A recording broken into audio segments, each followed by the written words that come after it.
Há lugares que carregam memórias que jamais deveriam ser revisitadas. Segredos que se escondem nas sombras e sussurros que só podem ser ouvidos quando a escuridão se aproxima.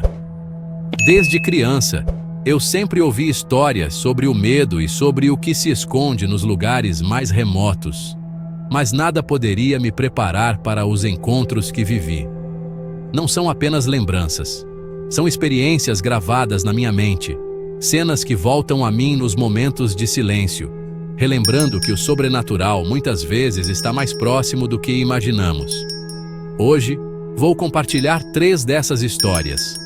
Experiências perturbadoras, cada uma em um cenário isolado, em noites em que o medo parecia sussurrar meu nome e o desconhecido estava a apenas um passo. Prepare-se, mas, antes de continuar, te pergunto: você já sentiu como se alguém estivesse te observando na escuridão? Pois saiba, eu já. Desde que eu era criança, aquela velha casa de madeira no fim da estrada de terra me causava calafrios. Ela era conhecida como a Casa dos Espelhos, e ninguém na vila se atrevia a chegar perto depois que o sol se punha. Um dia, movido por uma coragem tola, decidi entrar para provar a mim mesmo que não tinha medo. Eu tinha 15 anos. Assim que entrei, o cheiro de mofo e madeira podre tomou conta. Meus passos ecoavam pelo chão instável, e cada rangido parecia gritar para que eu voltasse. As paredes eram cobertas por espelhos antigos, empoeirados, alguns rachados, refletindo minha própria expressão de nervosismo em diferentes ângulos. Senti algo estranho quando passei em frente ao maior dos espelhos. O reflexo parecia atrasado, como se eu tivesse andado 1 segundo antes do meu reflexo. Mas o que realmente me congelou foi quando me virei para sair. Em todos os espelhos, eu vi um vulto, uma figura alta, escura e sem rosto, parada atrás de mim. Meu corpo gelou. Eu não conseguia me mover, meus olhos fixos naquele rosto sombrio. No silêncio, ouvi uma risada baixa e rouca, como se viesse de todas as direções. Foi quando algo gelado tocou meu ombro, e meus instintos finalmente me permitiram correr para fora da casa, sem olhar para trás. Até hoje, ao fechar os olhos, posso ver aquele rosto vazio me observando. E ainda me pergunto: o que teria acontecido se eu não tivesse saído a tempo? Quem ou o que estava me observando?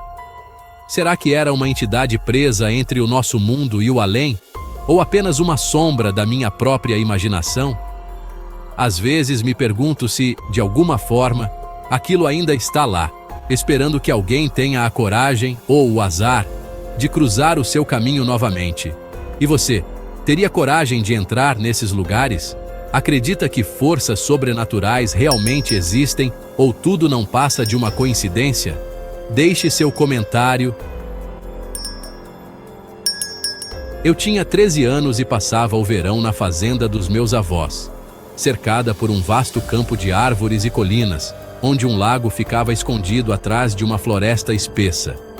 Meu avô sempre me dizia para não chegar perto do lago à noite, mas naquela tarde, eu e meu primo decidimos explorar a área antes do anoitecer.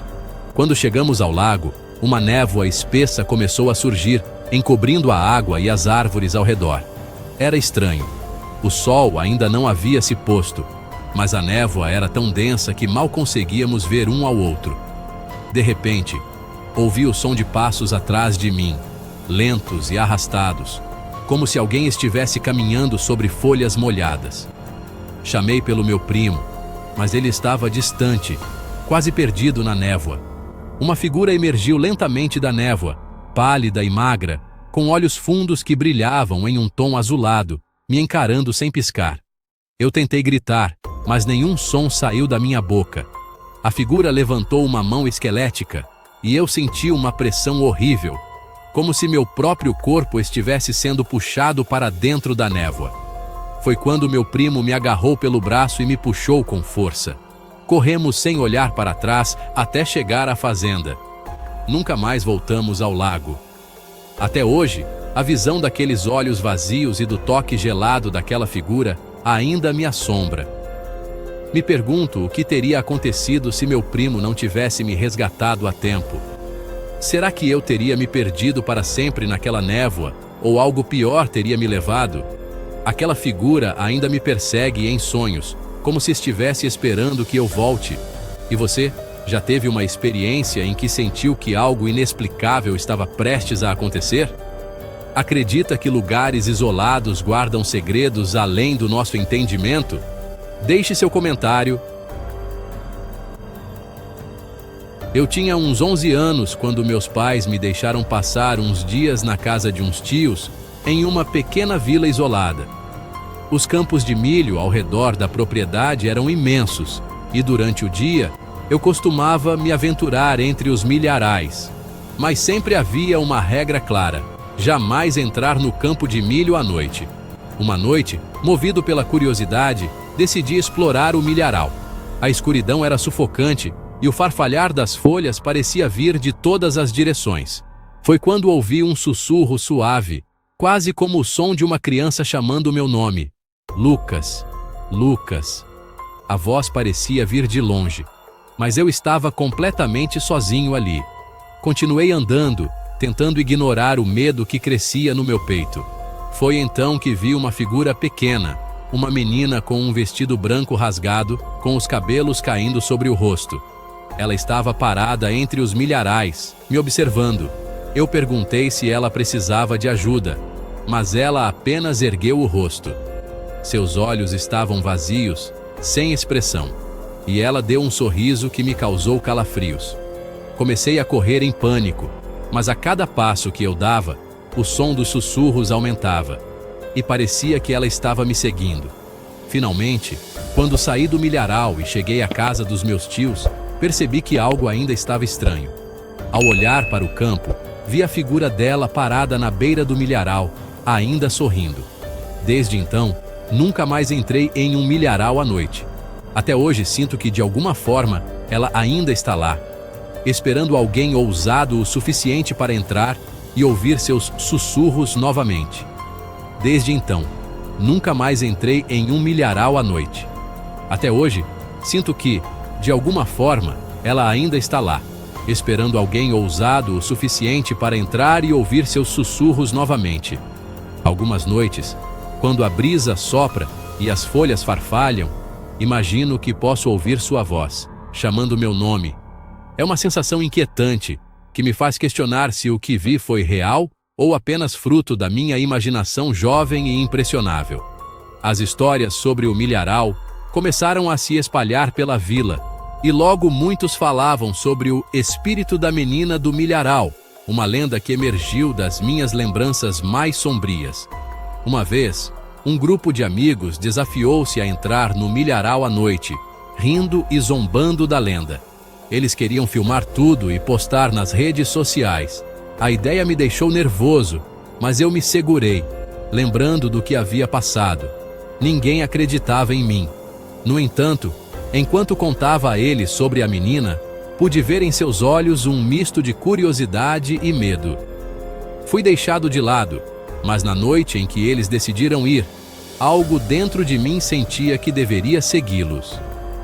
Ao chegar na borda do milharal, a mesma névoa espessa começou a se formar, e os sussurros começaram a flutuar na brisa. Com o coração acelerado, avancei um pouco, espreitando através das folhas, mas não consegui ver onde eles estavam. Então, um grito ecoou pela noite, um grito agudo que me fez congelar. Era um grito de terror, e o riso que antes preenchia o ar se transformou em silêncio absoluto. Eu sabia que tinha que ir, mas uma parte de mim queria descobrir o que havia acontecido. A névoa pareceu se mover como se estivesse viva, engolindo os sons ao meu redor. Meu instinto gritou para que eu voltasse, e assim o fiz, correndo como nunca antes, com a certeza de que aquela noite deixaria marcas profundas naqueles que ousaram desafiar o que estava além do entendimento. No dia seguinte, ouvi rumores de que alguns deles nunca mais haviam voltado para a escola. O que será que encontraram naquela noite, naquela escuridão? Eu me pergunto até hoje se eles ouviram os sussurros e se encontraram com a menina do milharal, ou se foram apenas mais uma vítima das histórias que os campos guardam. E assim, o milharal permanece, silencioso, esperando por novos exploradores. E a pergunta persiste: quem será o próximo a cruzar a fronteira entre o conhecido e o desconhecido? Essas foram apenas algumas das experiências mais perturbadoras que já vivi. Mas e você? Já teve algum encontro com o desconhecido? Já sentiu um calafrio inexplicável em um lugar isolado, como se alguém ou algo estivesse te observando? Compartilhe sua experiência nos comentários. Quem sabe não há mais mistérios entre nós do que imaginamos. Deixe seu comentário, curta e compartilhe este vídeo. Não perca nossos próximos conteúdos. Escolha uma das duas opções na tela para continuar maratonando. Nos vemos no próximo vídeo.